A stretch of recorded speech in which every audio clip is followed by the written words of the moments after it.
Hello and welcome to English Department TV. Today we're looking at directed writing and how we're going to approach question 1 of the iGCSE Cambridge exam. So this is a past paper question. You can read it yourselves. It's wanting you to translate a document, a piece of text which you'll get in the exam, passage A, into a letter.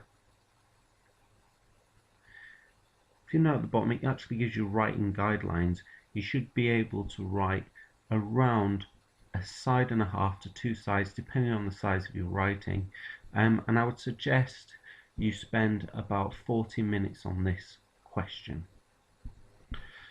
So let's have a look now at the marking criteria. There's actually two criteria for this question. This is the reading side, which is worth 15 out of the 20 marks, so the majority is marked on your reading skills.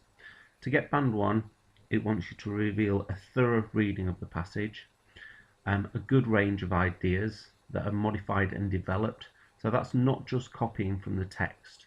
You shouldn't be really writing out anything that is a straight copy from the text.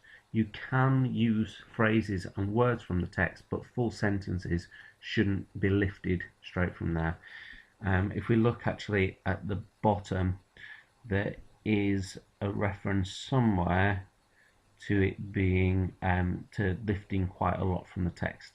I can't see it right now to point it out to you, but trust me, it is there. Okay, there's little realization of the need to modify text from the passage, so that means that they are lifting too much material and not changing it for the task given. Okay, now if we look at the writing side, it seems like there's just as much to concentrate on, but don't forget it is only worth a quarter of the marks, whereas the reading is the 3/4. So it's more important to make sure that you get references to the text but not copying straight from the text. The language of the letter is has character, so thinking about the voice, what the person's like who wrote the original document, so how would they then write the letter. It expresses feeling and it's consistently appropriate. There is clear evidence of a sense of audience, so in this case who you're writing the letter to, but also the audience of a reader.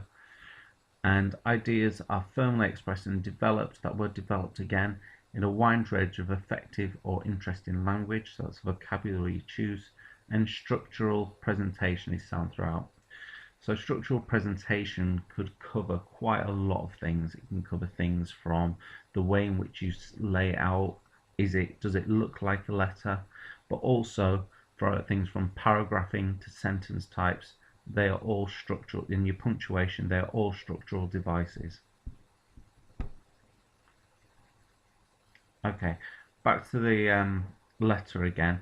I'm going to focus on just one of these bullet points now, and then your task later on is going to actually be to work on the other 2 bullet points. So I'm going to focus on the bullet point that is make the chimps and gorillas sound interesting and lovable.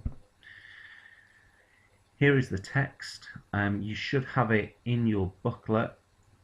If you haven't got your booklet, I'll just zoom in so you can pause the video to read the parts now. So if you pause it now, you can read that bit. I'm not going to read it through now, and I'll just go to the second half.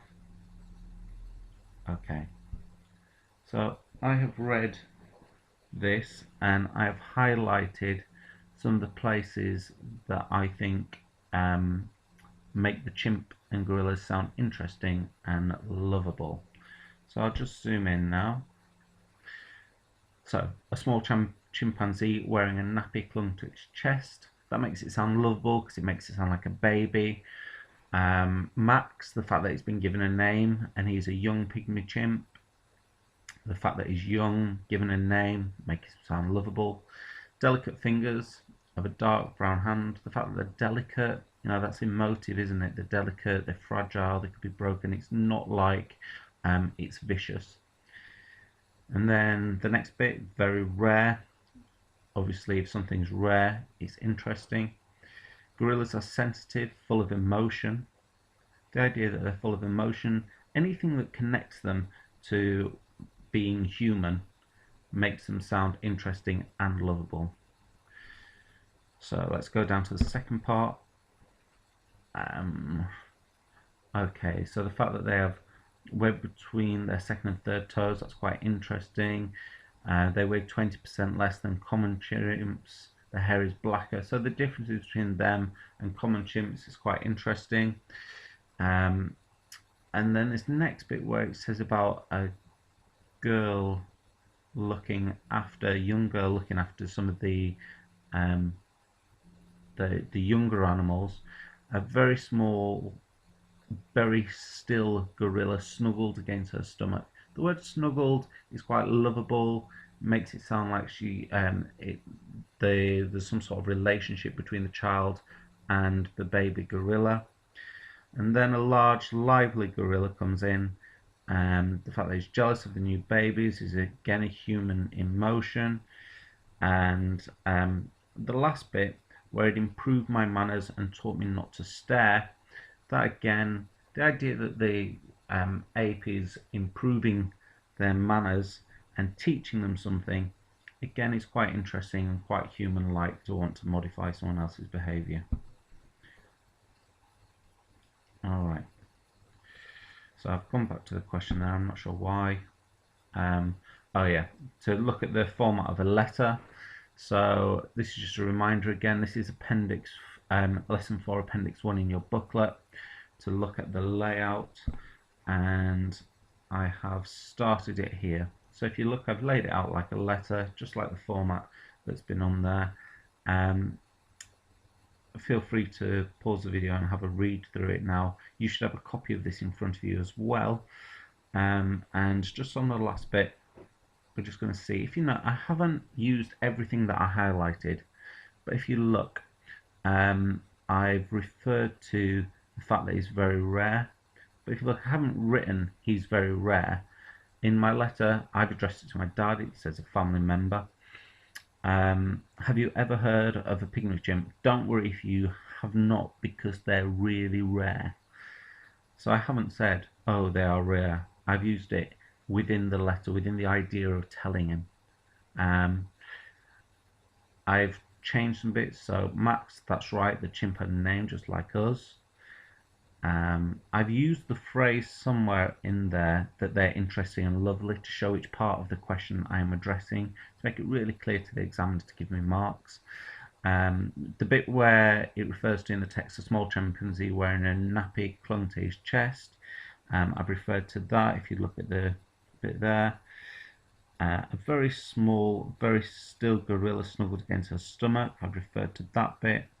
I've referred to the fact that they're sensitive and full of emotion, and that they've improved my manners and taught them not to stare. If you read through and see how I've not copied the text, but I've translated it and developed it into the new format, which is a letter to a family member. Okay, now in class we're going to just take a moment to read through this letter now, the start of it anyway, and you're going to finish it by working on the last 2 bullet points. Okay, thank you.